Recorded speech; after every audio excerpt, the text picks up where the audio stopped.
In this video, I'll be showing you how to fix your iPhone not being able to connect to the Wi-Fi. It's a very simple method, so if you find this video helpful, be sure to drop a like and subscribe. But anyways, getting into it, it can be really annoying when your iPhone isn't able to connect to Wi-Fi, especially when you really need it to. So the very first thing that you want to do is go over to the top right, swipe down, and then you're going to see your control panel right here. You want to make sure that two things are working. So first, you want to make sure that you're not on airplane mode because that disables Wi-Fi. So make sure that's not toggled on.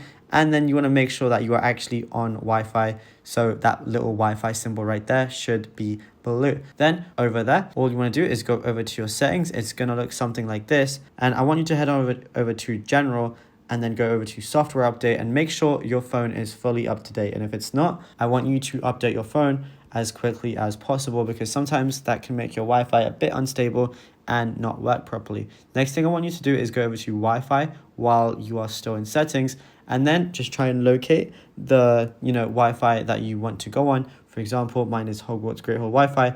I can just press the I right there. And then at the very top, you're going to see forget this network. So I can just press forget this network. It's going to ask me if I want to forget it. It says your iPhone and other devices using this iCloud keychain will no longer join this Wi-Fi network.